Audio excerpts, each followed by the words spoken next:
Hi hello welcome to GR TV. Collectorate లో ఆత్మహత్యకు ప్రయత్నించిన రైతులను పరామర్శించిన మాజీ మంత్రివర్యులు సింగిరెడ్డి నిరంజన్ రెడ్డి.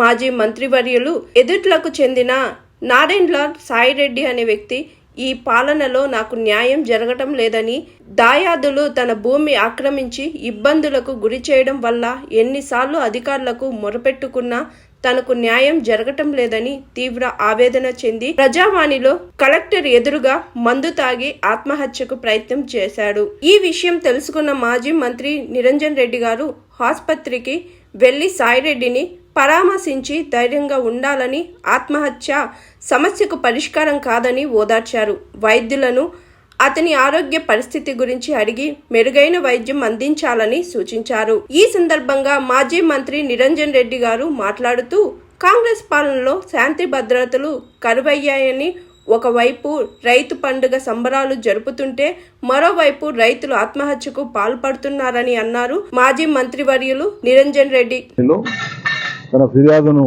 నమోదు చేసుకోవడానికి మరోసారి రావడం జరిగింది. గతంలో కూడా పలుమార్లు తహసీల్దార్ దగ్గర, అదేవిధంగా ఆర్డీఓ దగ్గర, కలెక్టర్ దగ్గర ఫిర్యాదు చేశానని చెప్తున్నారు. ఇప్పుడు ఆసుపత్రి నుంచి పరామర్శించి మేము బయటకు వస్తున్నాం. ఆయన ఈరోజు తీవ్రమైనటువంటి ఆవేదనతో, బాధతో ప్రభుత్వ యంత్రాంగం అనేటువంటిది అధికార పార్టీ వాళ్ళు చెప్తేనే చేయాలనేటువంటి ఒక వైఖరి బహిరంగంగానే వాళ్ళు వెలుబుచ్చడంతోన తీవ్రమైన మనస్తాపానికి గురై కలెక్టరేట్లోనే ఆయన మందు తాగడం అనేటువంటిది, ఆత్మహత్యకు ప్రయత్నించడం అనేటువంటిది చాలా బాధాకరమైనటువంటి విషయం. ఒకవైపు రాష్ట్రంలో రైతు సంబరాలను చేస్తూ ఉంది ప్రభుత్వం, ఇంకోవైపు రైతులకు సంబంధించినటువంటి చిన్న చిన్న తగాదాలు ఏమైనా ఉంటే కూడా, కుటుంబాల మధ్యనో పాలివాళ్ల మధ్యనో ఏమైనా ఉంటే అవి ఆయా స్థాయిలో పరిష్కార దిశగా అధికారులు సహకరించాల్సిందే తప్ప పోలీసులను ప్రయోగించడం, సివిల్ మ్యాటర్లలో పోలీసులను ప్రవేశపెట్టడం, అధికార పార్టీ వాళ్ళు ఫోన్ చేయంగానే ఇక అదే భారత రాష్ట్రపతి హుకుం అన్నట్లు ప్రవర్తిస్తున్నారు పోలీసు వాళ్ళు కింది స్థాయిలో. చాలా చాలా దురదృష్టకరం. ఇది అరాచకానికి దారితీస్తుంది. చట్ట పరిధిలో చట్టపరంగా వ్యవహరించాల్సినటువంటి ఈ చట్టబద్ధ సంస్థల ప్రతినిధులు, తహసీల్దార్లు కానీ, ఎంఆర్ఓలు కానీ, కానూన్ పరంగా చట్టం ఏముంటే దాని పరంగా వ్యవహరించాల్సింది పోయి అధికార పార్టీ వాళ్ళు ఫిర్యాదు చేయని, లేకుంటే వాళ్ళు ఫిర్యాదుకు అడ్డం పడని, ఇది శిలామామూలు అయిపోయింది. ప్రత్యేకించి ఈ జిల్లాకు తీసుకుంటే, జిల్లాకు ప్రాతినిధ్యం వహించేటువంటి మంత్రి ఇలాఖాలో స్వయంగా ఆయన స్వగ్రామంలో ప్రభుత్వ గోదాములకు వెళ్ళి 1000 టన్నుల ధాన్యం, 1000 క్వింటాళ్ళ ధాన్యం దొంగతనం అవుతుంది. పేపర్లలో వస్తుంది, టీవీలలో వస్తుంది. ఇవాళటి వరకు బాధ్యులను ఎవరిని పట్టుకోరు.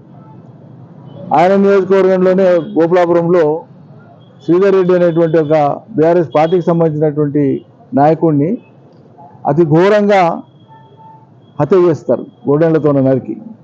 ఈ రోజు వరకు నిందితులు దొరకరు. దాదాపు 9 మాసాలు అయిపోయాయి.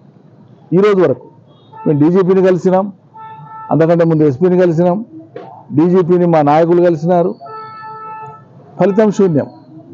అంటే అధికార పార్టీకి సంబంధించినటువంటి వాళ్ళ యొక్క ఇన్వాల్వ్మెంట్ ఉంది అన్నప్పుడేమో పోలీసులు నిశ్చేష్టులుగా ఏమీ పట్టనట్లు పట్టించుకుంటలేరు. అధికార పార్టీ వాళ్ళు ఏదైనా చిన్న చితక ఫిర్యాదులు ఇస్తే స్టేషన్లకు పిలిపిస్తున్నారు. సోషల్ మీడియా పోస్టుల మీద కూడా స్టేషన్లకు పిలిపిస్తున్నారు. సుప్రీంకోర్టు ఆ ఉత్తర్వులు చాలా కఠినంగా ఉన్నాయి. సోషల్ మీడియాలో పెట్టేటువంటి పోస్టులు భావ ప్రకటన స్వేచ్ఛకు సంబంధించినంత వరకు ఉన్నంత వరకు వాళ్ళని ఎవరిని ఇబ్బంది పెట్టకూడదు, పిలవకూడదు, కేసులు కూడా పెట్టొద్దని చెప్పడం జరిగింది. ఉద్దేశపూర్వకంగా నేరాపూరితంగా ఉంటే తప్ప.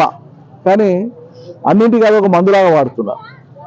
ఇది వ్యవస్థలాగా పనిచేయకపోతే, ప్రజలకు నొప్పైనప్పుడు, ప్రజలకు బాధ అయినప్పుడు ఎక్కడ చెప్పుకోవాలి, ఎవరికి చెప్పుకోవాలి? ఏం అరాచకం ఇది? ఇప్పుడు ఈ సాయిరెడ్డి ఉదంతం ఏంటంటే, ఆయన భూమిని ఆయనకు సంబంధించినటువంటి దాయాదులు అధికార పార్టీ వాళ్ళ అండ తీసుకొని పోలీసు వాళ్ళకి చెప్పించి, మా అంటే పోలీసు వాళ్ళకి పిలిపించి ఆయన హెరాస్ చేయడం. పోలీసు వాళ్ళకి ఏం సంబంధం? అసలు పోలీసులకు సంబంధం ఏంది? కోర్టు నుంచి ఏమైనా ప్రొటెక్షన్ ఆర్డర్ ఉందా? సివిల్ కేసులో ఫలానా వాళ్ళకి మీరు ప్రొటెక్షన్ ఇవ్వండి అని ఉన్నది ఏమీ లేదు. అన్యాయంగా పాపం ఆయన పెద్ద చదువుకున్న వ్యక్తి కూడా కాదు, మామూలు కాయకష్టం చేసుకునేటువంటి రైతు. ఎక్కడ పోతుంది పరిస్థితి? ప్రభుత్వం ఆలోచించుకోవాలి. ఈ అదేవిధంగా మితిమీరినటువంటి ఈ దుస్సాహసిక చర్యలు, దుర్మార్గపు చర్యలు అనేవి మంచిది కాదు. ఈ అపకీర్తిని మూట కట్టుకొని మీరు సాధించేది ఏం లేదు. కింద నుంచి పైదాకా మీ వైఖరిని మార్చుకొని ఒక బాధ్యత, అధికారం అనేటువంటిది ఎవరొచ్చినా ఎవరికైనా చాలా వాళ్ళకి సాంత్వన కలిగేటట్లు పరిష్కారం చేసేటట్లు ఉండాలి తప్ప మన భేదం లేకుండా చేయాలి తప్ప కక్ష కట్టినట్లు ప్రవర్తించడం అనేటువంటిది ఇది ఏ రకంగా అర్థం చేసుకోవాలని అర్థమవుతలేదు. చాలా దుర్మార్గం. అదృష్టవశాత్తు ఆయన పరిస్థితి కొంత మేలని డాక్టర్లు అంటున్నారు. పాయిజన్ అంతా కూడా న్యూట్రలైజ్ కావడానికి ట్రీట్మెంట్ అంతా జరుగుతుంది. ఇప్పుడైతే అవుట్ ఆఫ్ డేంజర్ అనిపిస్తుంది, కానీ ఇంకో 24 గంటలు అబ్జర్వ్ చేయాలి సార్ అంటున్నారు. ఇటువంటి చర్యలకు పురిగొల్పేటటువంటి విధంగా ప్రభుత్వ యంత్రాంగం యొక్క వైఖరి ఉండకూడదు. అధికార వ్యవస్థ ఎప్పుడు కూడా ప్రభుత్వ ఉద్యోగులు నిబంధనల మేరకు పనిచేయాలి. అంతేగాని ఏం పని చేయాలన్నా ఏం పని చేయొద్దా అనేటువంటి దానికి అధికార పార్టీ ఊరూరుకో ఎమ్మెల్యే అవుతాడు, ఊరూరుకో మంత్రి అవుతాడు. కాంగ్రెస్ పాలన అంటే ఇదేందో విచిత్రం. ఏడమైనా కూడా అన్ని ప్రైవేట్ వ్యవహారాలలో తలదూర్చడం, అన్ని ప్రైవేట్ వ్యవహారాలలో తలదూర్చి